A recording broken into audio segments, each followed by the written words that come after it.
Maing buntag Jinsan! Takus ka sa tanang pasalamat ug tanang mga pagdaig Ginoo tungod sa imong pagkamaayo sa matag usa ka namo. Salamat nining bag-ong adlaw nga imong gidugang, bag-ong kinabuhi, bag-ong paglaom. Karong adlaw among itugyan ang tanan namo mga buluhaton diha kanimo kay diha kanimo ang kalampusan. Mga kabrigada, adlaw na usab nga Martes, Pizza 29, tuig 2022. Kini si Kabrigadang Val Gilaran. Mayong buntag ug usa ka morning hataw mga kabrigada, hinaut ta nga nata sa kapiskay sa panglawas ug puno gyapon sa kadasig sa pagsugat sa mga nagkadaiyang porma sa mga hagwa sa pagsulay sa atong kinabuhi o gadi ta malimot sa pagpasalamat ngadto sa kaytas-an sa tanang grasya nga atong napahimuslan makita man og dili makita labaw sa tanan atong iisa ang diwa sa gugma sa panaghiusa o pagsinabtanay. Ako si Adonis Betco Presilias, kami ang inyong masaligan sa paghatod sa pinakadagkong mga balitag informasyon. Mga kabrigada, gikan alas 5 hangtod alas 6 sa buntag ang paghatod namo kaninyo sa mga balitang humahataw nga mabasa ninyo sa mga pamantalaan karong adlaw. Mayong buntag, Brigada Tunes. Mayong buntag, Brigadang Val, ug ngato nga kabuntagon ato ding sugaton sa pagpainit sa atong tiyan. Pero sa di pa, ato sa day itimbaya ang tanan nagsaulog sa ilang adlaw na tawhan. Happy birthday kaniyong tanan, mga special occasion sa atong tagsa-tagsa ka mga pamilya. O ato pong di na to kalimtan ato ba kaigsonan dito mga OFWs pag-amping in taon mo diha kanunay o sa tanan nga mga viewers nato kada ato mga community officers, mga members sa kabrigadahan. 5 anyos nga batang babae gilugos, patay. Samtang 4,000 live poultry animals sa Tacurong City nagpositibo sa bird flu, gipailawom sa depopulation sa City Bet. 1.4 million ka mga tao sa Suksargen wala pa na bakunahan matod sa DOH-12. Og suspect sa pagtigbas patay, arestado. Residente sa Mudia Village nga apektado sa demolasyon, nanawagan og tabang gikan sa gobyerno. Mga detalye.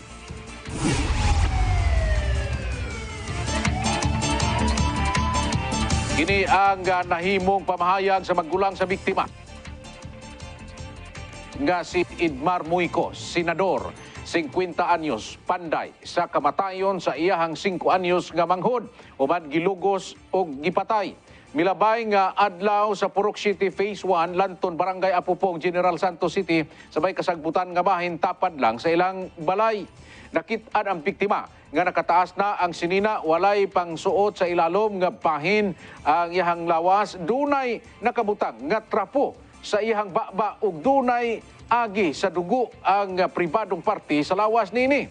Wala nagadahom ang pamilya nga kung gakinsa pa ang tao nga ilang gitabangan, maupa ang nakabuhat og dili mayo sa ilang pamilya. Check up siyang lawas na ana siya sagbot sa iyang likod. Naana po siya, nagkadugo na iyahang maong na short, iyahang short, nagkadugo na. Tapos ang iyahang tuhod na naay bakas na lapok sa iyahang tuhod na. Paminaw na mo, sir. Ano lang na mo, doda na kung dili makitaan ang bata, may kuan siya, may plano siya. Kay nigawas pa man siya sa among balay diri. Nigawas pa siya diri, sir. Pagawas niya, niadto pa siya og likod. Taas kay iyang pananawan, sir, sa dira sa likod. Mga naghuna-huna guro to siya unsa iyang proseso ang buhaton niya sa kumanghod. Kung wala nakitaan ang patayng lawas sa kumanghod. Paminaw na ko ilubong niya akong manghod sa iyahang gikalutan na bangag. Suwa mo nagkamatikod, o mga tingadang ng kuipi sa diha? Wala mi, sir, kay ngano. Grabe yung diskarte, sir. Nagtanong pa siya gulay sa kilid sa mong balay. Para way rason. Unsa mong rason napawaon siya kay naman siya gulay draa. Maturusap sa silingan sa biktima nga una na nga gipuy-an sa suspek. Maayo ang ginapakita sa suspek sa ilahang pamilya. Apan nakabatikod kini nga nagdugay lahi na ang ginapakita nga batasan sa suspek. Matod pa sa higayon nga giagad o gihagad ang suspek ang anak kini ini nga minor de edad sa kasangbutan nga bahin sa ilahang lugar aron magdula. Maayo na lang matod pa nga nakit-an kini sa iyahang magulang. Lagot yun, sir. Murag ka ng kumbaga, sir. ambot, dili ko makaano kay kung isugod man gud nato sa ano, may yang gikuan sa mga pero sa park di ay tinaguan lang di ito, ana-ana. So kung nayaw-yawan man gud siya na akong anak nga time ter, sir, nayaw-yawan ako siya ba kay gigunitan ko niya akong anak nga babae tong gamay.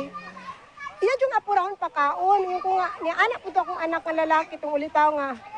Tay, ayaw pagbut-buot diya pagkuha kay naman ko tindahan nga gamay. Ayaw pagbut-buot diya tay kay masukob yan na si mamang. Siya dili gigutom ang guding bata. Ngayon ko nga, di na murag nagkasilo-silo na sa ko na. Kuya, ayaw gug sulod-sulod diya kay na simpre na ano nagutulong pagsulod din nga diya sa kong anak. Dili ra ba jud ko ganahan ng magsulod-sulod diya nga kanang kuan magrespetuhan na lang gud ta, ganahan ako siya. So Karong madam namatay siya tungod sa bangungot daw. Sa mga nagihimo. ay sir, kulang pa na sir, sa tinuod lang. Kulang pang bangungot nga ingit tabo. Dapat nag-antos pa siya sir.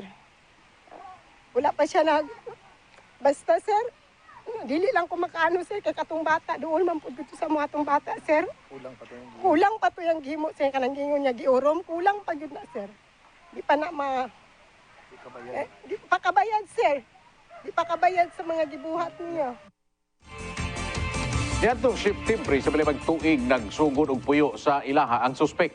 Sigon pa ni Jamal Halil, ang vice chairman sa nasampit nga lugar nga duol matud pa sa mga kabataan ang suspek. Og wala usab kini nadawat nga reklamo tali sa suspek.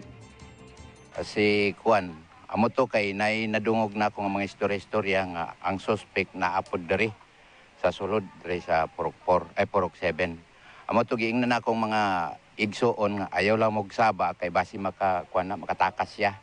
Ayaw lang mogpahalata nga nabalhan na kung kinsay naghimuan nga krimen. Gikuha na mo ni chairman katong suspect, gi-interview na mo ni chairman. Antod wala pa ang mga pulis, kami mismo ni chairman nag-interview sa iya. Pero nakahalata na ko na positive gyud nga siya gyud ang nagbuhat atong krimen. Ang suspek usa sa mga top most wanted sa San Isidro Police Station nga dunay 9 counts sa kasong qualified rape o 3 counts qualified rape sa Macar Police Station. Asa apil sa iyahang biktima ang duha niini ka anak nga kanhing 8 anyos o 15 anyos. Karon 20 anyos o 18 anyos na ang iyahang mga anak o dakong pasalamat sa iyahang o sa iyaan ini sa nahitabo sa suspek. I-rape niya si Lady Hart. Tapos si Justin. Duha niya ka anak. Ang isa may diferensya pa. Mo lang ako gihinakit gid sa iyaha. Ano, alam ninyo na balaan, ma'am, nga kani ginatandog di niya yung mga anak? Ano ma'am, pagkamatay sa iya nga mama, 2011. Tapos pagkamatay di ay ato, yung pisahan niya na di ay og tandog. Oh. Tapos ang kaning ikaduha, mga 2018 na November, na dira niya gitandog. Okay. Oh. Ano nyo ninabalaan, ma'am, nga ginatandog di niya yung mga anak? Nag-abot man ang iya nga pinsan gikan sa gawas. Tapos naglaag na si Lady Hart. Paglaag niya, nadakpan siya sang iya pinsan, gisagpa-sagpa siya. Gisagpa-sagpa, tapos nagtugan siya. Mabitaw nga naglaag ko, ingon niya. Kay ginahilabtan siya sa iya papa. Ano, saan siya nagsumbong lang, anak, ma'am? Katong ano lang, 2019? Kung saan nahimong aksyon ninyo, ma'am, pagkahibalo ngayon? Ay, suko kayo, ma'am Hindi ko na mo akalain na ana ang mahitabo. Kaya simpre namatay na ako magulang. Abi ko, tarungon niya pagdala ang iya mga anak. Kay tigulang na gud siya.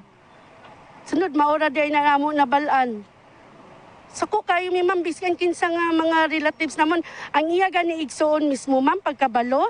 Gikulata siya, ma'am, gibunalan pagbuti. Ang buti nabuak, pero ang iya ulo, wala. Gibanatan siya kulata jud sa ila dira sa ila balay sa atubangan. Oh. Di kasuhan ninyo ni siya, ma'am, pagkahibalo ninyo? Oo, una-una iya mga igsoon na adto sa papapor. Tapos mga pilahan kakwan, ako nagisundan. Kay naglagot ko kay nasakit niya pud ko ana sa una, gisumbag niya ko. Kagihapak sa ulo. Kay sobra na kalang lasinggiro, ma'am, oy, sa tinuod lang gid. Sobra na siya ka badlungon. Ma'am, wala siya nadakpan, ma'am. Wala to siya nadakpan kay nagsige man tago, ma'am. Tapos nakahiring ko nga naa day siya sa tulay, itong tulay sa Mabuhay. ako giingon dito sa kailan ako.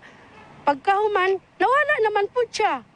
O hindi jud siya madakpan kay grabe siya manago. Sa karon ginahulat na lang ang resulta sa mediko-legal sa biktima aron masulta ang hinungdan sa kamatayon niini.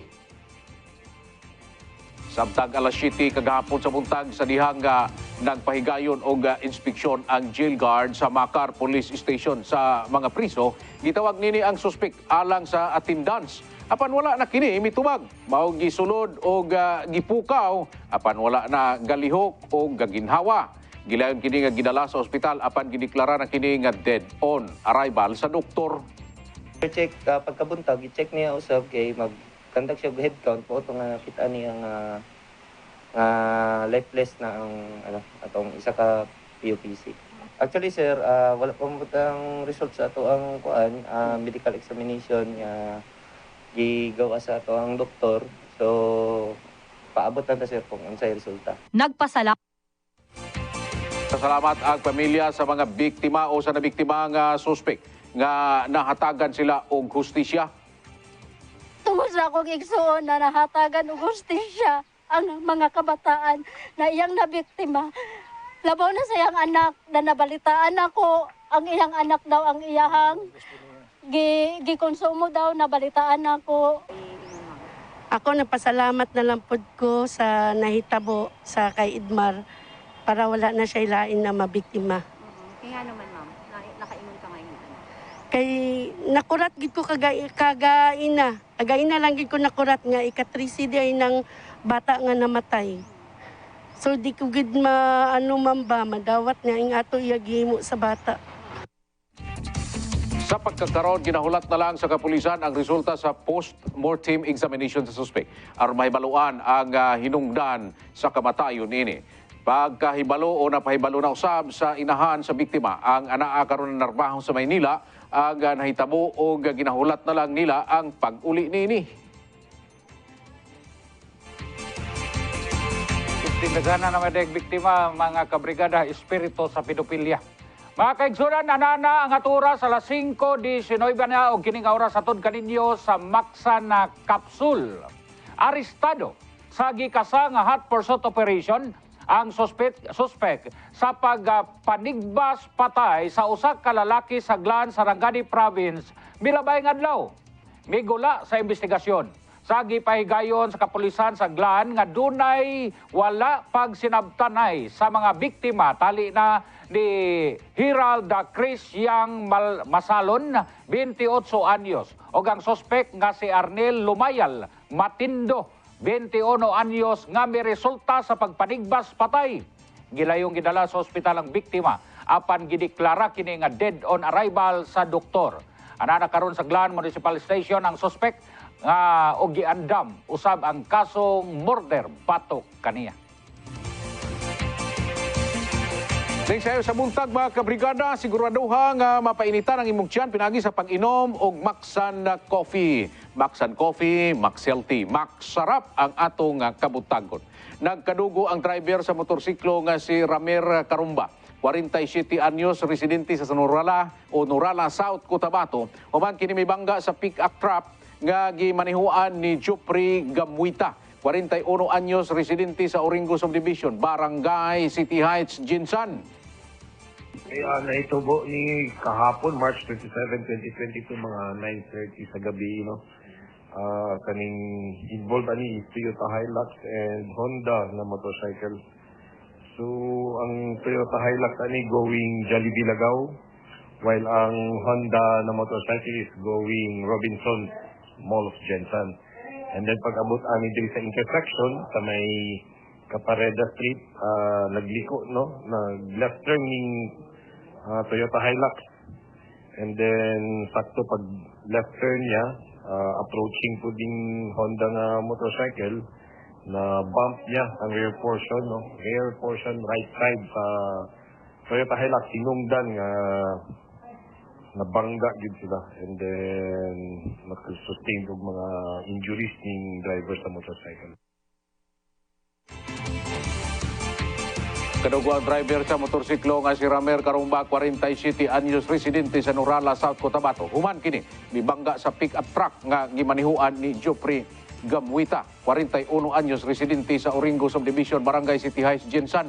Samtang duha ka motorsiklo usab aga nagbangga milabay nga adlaw sa tulo ka individual ang samdan. Migula sa investigasyon ga pariho ga ginasubay sa duha ka motor ang National Highway, Barangay Apupong sa opposite lane. Pag-abot sa nasampit nga lugar, nabangga ang duha ka motorsiklo nga miresulta sa pagkaangkon o samad sa managlahing parte sa lawas sa mga nalambigit. Anana karon naka-impound sa TEU impounding area ang mga lambigit nga motor, samtang ginahulat pa nga maghusay ang mga nalambigit nga partido. Sa atong pagbangon sa iyo sa buntag sa pag-arangkada sa paginabuhi, bit-bit ka inom kanunay kita og tubig niya ato kanang patakan og ni Gary Patak Mineral. Nanawagan og tabang ang mga residente gikan sa Mundia Village human nahitabo ang demolisyon. Kainomduman nga gisaysay sa tigpamaaba sa Mundia Clan nga si Noria Mundia nga ang kahimtang sa mga residente nga nagpabilin sa maong dapita. Midangop ang mga residente aron mahatagan og tabang gikan sa gobyerno. Wala silang nagawa kasi hindi nila alam na ganun yung mangyayari. Sana man lang nagbigay ng notice bago ginawa yun. E di sana naiwasan ng ganung gulo. Ganun sana dapat. Ganun yun. Ganun ang batas, di ba? Bakit di nasusunod? Yung mga taong nakatira dito, trauma, hindi nakatulog, hindi makakain dahil natatakot na maulit muli yun.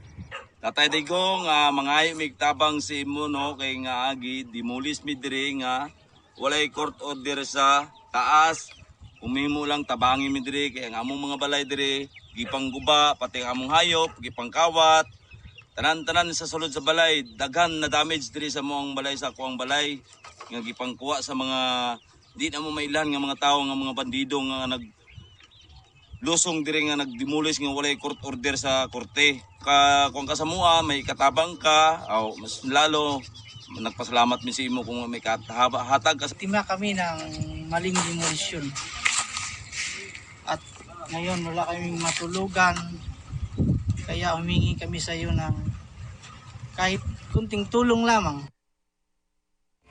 Yan sa among team nga kuhaan o pamahayag gikan sa City Administrator's Office tungod sa usa sa mga nakapirma sa papili si Attorney Arnel Zapatos. Apan hangtod karon nagpabiling walay komento gikan sa buhatan, lakip na ang mga opisyalis sa Barangay Labangal. Mga kabrigada, ani ana ang ikaduhang hugna sa atong paghatod sa mga balita sa hataw balita ning sayo sa buntag. Siguraduhan ining bugnaw nga buntag makainom ka ng init nga kape o kanang sustansyado o daghan sa mga bitamina nga kape, mga kabrigada, sama sa Maxan Coffee, Max Healthy, Max Sarap. Ngit-ngit nga dalan matag gabi mao kini ang mga mulo sa mga residente sa Kamachili Street, Barangay Dajangas East kaniadto. Naaman untay poste sa kuryente, apan ang maong poste guba, mag-usa na katuig ang nakalabay. Karon ang ngit-ngit nga dalan nakabyuha na og kahayag tungod ang poste nga dunay mga ginamulo sa mga residente. Naayo na pagpaklaro sa labaw sa City Engineer's Office, nadugayan lang ang pag-ayos sa mga poste tungod natambak ang mga installation ini. I-action na ito na mo. Okay, actually, medyo na-delay lang ang action na ito kay nakatambak pa magod ang daghang kay installation kay daghan magod kay request. So, di man na ito na sige pag-ulan in the past few weeks mo na namin backlog. O di man ta pwede man ako suga og ulan, di ba? Okay, disgrasya po mga tao. So, mo na nga na-delay to pero action na mo to. Una nang gagireklamo ang maong poste tungod sa sunod-sunod nga kawat nga ilang na eksperyensyahan. Karong naayo na ang poste, balipayon ang pipila ka mga residente tungod nakabantay na sila kung adunay mga tao nga adunay dili mayong binuhatan. Number one gid security yun. Mo ginaamo ang pasalamat na gina actionan jud siya og dakong salamat mi sa brigada kay Kung dili siguro tungod sa brigada, wala dahil nila gi-actionan. Kung wala sila gipukpok digto, dili siguro nila ni malihok dayon og ato lang akong maingon na dakong salamat sa inyong aksyon ura-urada. Wala ko siya naabot si Mana na pataod dayon og karang nakurat mi na kung kami kung kami lang wala gid siya na aksyonan. So daghang kay salamat brigada sa inyong gihimo karon. Ang sao naman gud ngit-ngit kaayo. Brag mingaw kay tan-awon ang dalan. Pero karon kay hayag na nindot na tan-awon. Muna nagapasalamat mi kadako kay naaksyonan na jud.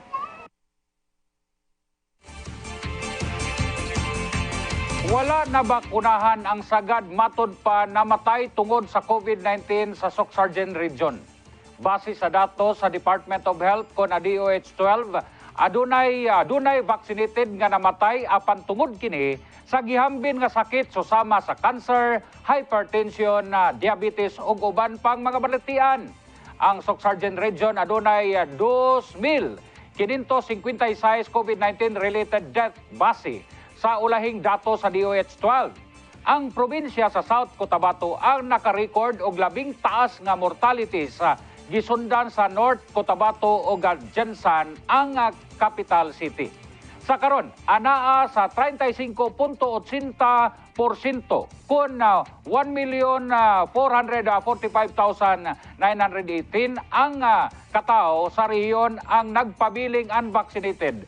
Luyo sa pagpakusog sa vaccination program.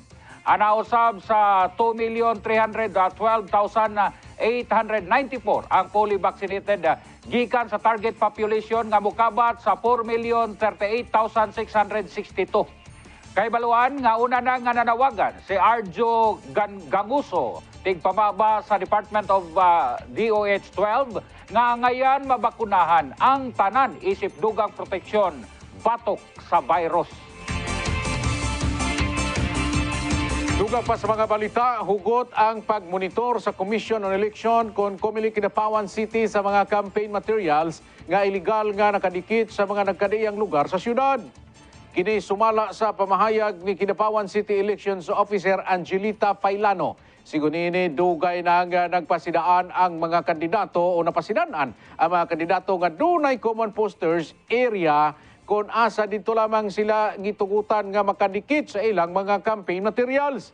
Ibutyag sa opisyal nga ubay-ubay na ang ilang nabaklas nga mga tarpaulin gikan sa mga kaniadto nga Marso 25 ang unang adlaw sa pagpangampanya sa mga local candidates.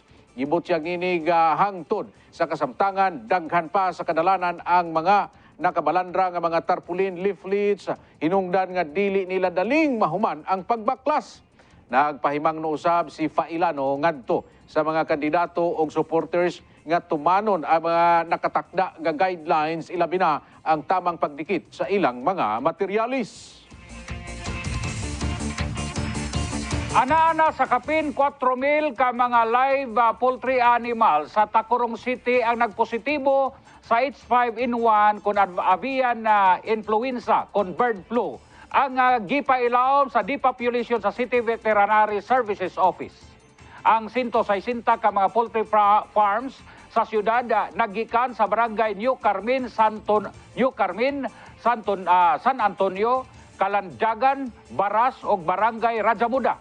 Matod pa sa Veterinary Services Office sa Tacurong nga kapin 4,000 ang napailawom sa depopulation nga mga poultry animal sa siyudad o kadaghanan niini mga bibi. Sa pagkakaroon, ana-ana sa 600,000 ang natala nga damyo sa avian influenza kon bird flu sa nasangpit nga siyudad.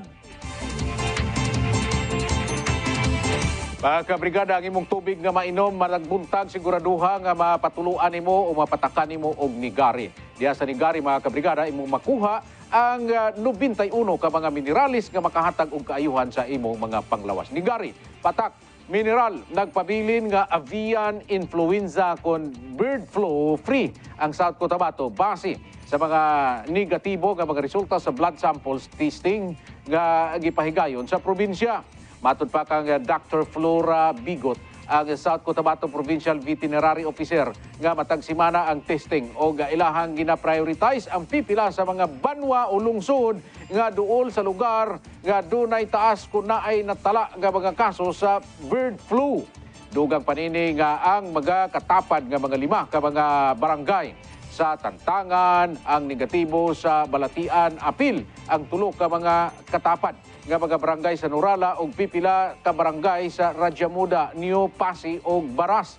Mas gipahugtan pa nila ang veterinary checkpoints, border controls o pagpangita sa mga igong dokumento pagpamatuod nga mamahimong ibiyahe ang pipila ka mga avian species. Gilayon man maton pag gina-disinfect o gina-infeksyon o inspeksyon ang mga karga nga mga hayop. Kinisubay sa Executive Order number 14 sa Provincial Government asa ginadili ang pagbiyahe sa mga domestic fowls o uban pa sa tibuok nga probinsya. Samtang malipayon nga gidawat sa katawhan ang kampanya sa Achievement with Integrity Movement kon AIM. May bisita sila sa Cancora Village sa Barangay Lagaw ning siyudad.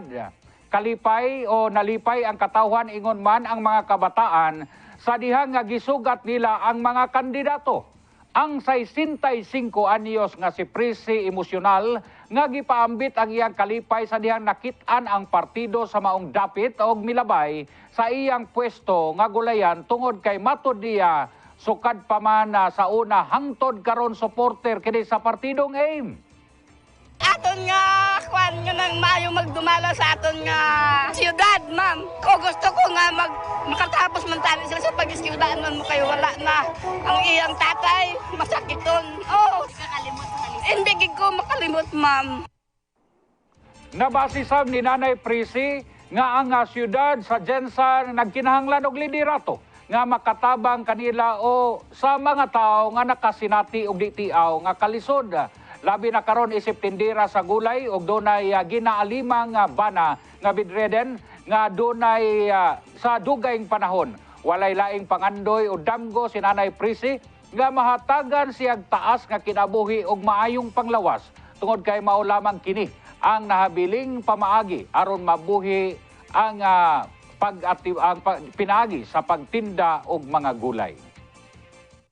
Bisa sabi mo, ma'am, bisa may ginabakyag ako. Magabakilkin ako pa ito sa Juan Sariyes. Mangumpla lang, ma'am. Huwag ako't masarigan, ma'am. Ako lang gid ang nagapaningawa sa amon panimalay. Kung silang makasiling ako, ma'am, nga doon gusto ko na magpahuway ba? Hindi ko kapahuway. Kaya kung magpahuway ko, ma'am, pahuway man namon tiyan. Sa pikas bahin isip solo parent, mausab kini ang sentimento ni Jinky Jane og nagpabiling positibo bisan pa man sa kalisod nga nasanatian sa dihang nahimong inahan sa 16 anyos pa ang edad. I'll be careful para hindi na mahirap ng aming buhay po. Supportahan talaga ako pa kay Kuya Elber Catulpos, Kuya Can Valleque, also idol Kuya Mike Tanso. Kahit ginaya po ng Singapore katulad sa ibang bansa. Karon nga doon na lamay kapino sa kabulan una ang eleksyon. Panawagan gihapon sa tanang mga botante sa syudad nga paggagamiton sa sakto ang gahom og katungod alang sa pag-angkon og hanay limpyo matarong nga panggobyerno. Gikundina sa Philippine Coast Guard ang gihimong close distance maneuvering sa Chinese Coast Guard. Samtang gipahigayon sila og maritime patrol sa Baho de Masinloc. Matod pa sa Philippine Coast Guard gipanag-iyahan sa China ang maong barko nga dunay bow number 3305. Ang gibuhat sa Chinese Coast Guard matod pa paglapas sa 1872 International Regulations for Preventing Collisions at Sea. Hilabi na sa nahitabo kini sa Exclusive Economic Zone sa nasud. Nakig-koordinar na ang Philippine Coast Guard ngadto sa National Task Force for the West Philippine Sea o Department of Foreign Affairs alang sa aksyon sa nahitabo. May pasalig usab ang Coast Guard nga padayon ang ilang intensified monitoring sa teritoryo sa Pilipinas. Lain pang balitang nasyonal hatod kaninyo sa Nigari Patak Mineral. Ana-ana sa halos o sa kalibo ka pamilya sa pipila ka lungsod sa Batangas. Ang gipabakwit tungod sa pag-alburuto na sad sa Bulkang Taal. Matod pa sa Batangas Provincial Disaster Risk Reduction and Management Office, anaa sa usa ka libo og 33 ka pamilya o halos 3,493 ka residente gikan sa mga lungsod sa Agoncillo o Laurel. Ang temporaryo gipapuyo karon sa evacuation center. 139 ka pamilya usab ang o halos 679 ka individual ang temporaryo nagpuyo una sa ilahang mga kaparintihan. Ang mga naisgutang nagpuyo sulod sa 7 kilometro sa danger zone sa palibot sa maong bulkan. Apan luyo niini do naghihapoy mga residente nga gipili nga magpabilin aron magbantay sa ilang mga panginabuhian. Padayon usab gyapon ang pagbantay sa mga sakop sa Philippine Coast Guard aron masiguro nga walay makalusot apil na ang mga turista. Ano na mga kabrigada ang atong international news. Gikumpirma sa China's aviation authorities nga patay ang tanang 132 katao nga sakay sa nahagsa nga China Eastern Airlines jetliner sa Southern China. Matod pa sa Civil Aviation Administration na ilhana nila ang 120 ka mga biktima gamit ang DNA testing. Gilangkuban kini sa 114 ka pasahero ug 9 ka mga crew. Samtang ang uban padayon pang ginaila ang paghagsa sa 737-800 plane gikasubo sa mga opisyal. Mao kini ang air disaster sa China sulod sa milabayng usa ka dekada. Sa pagkakaroon wala pa nahibal-an ang hinungdan sa insidente apan na-recover sa otoridad ang black box sa eroplano. Ang pagka-recover sa flight data recorder kauban ang cockpit voice recorder na katabang matud pa aron mahibaloan ang hinungdan sa pagkahagsa. Sa pikas bahin, tulok ka buto ang nadunggan sa Lviv City, Ukraine, human migamit og missile strike ang Russia ngadto sa fuel depot sa Ukraine.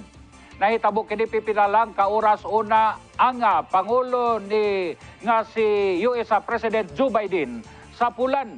Sa karon wala pay pinal nga datos ang otoridad kung pila ang casualties sa insidente. Samtang gipahimangnuan ni US President Joe Biden ang si Russia President Vladimir Putin nga dili muduol sa teritoryo sa North Atlantic Treaty Organization o galing mahitabo kini.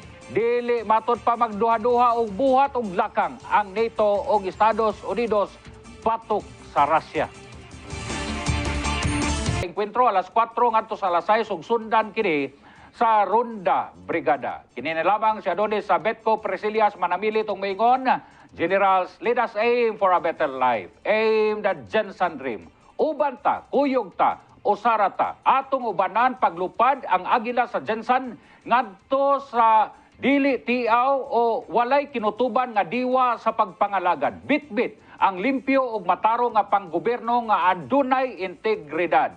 Barug Jensen. Dili madugay mga kabrigada musunod na ang Morning Hataw. Daghang salamat sa inyong kanunay nga pagsunod sa atong hataw sa balita sa tibuok kalibutan. Kini usab si kabrigadang Val Gilaran, magapasalamat kaninyong tanan and I'm aiming for a better life. Aim your Jensen dream. Barug Jensen o kini ang Hataw Balita.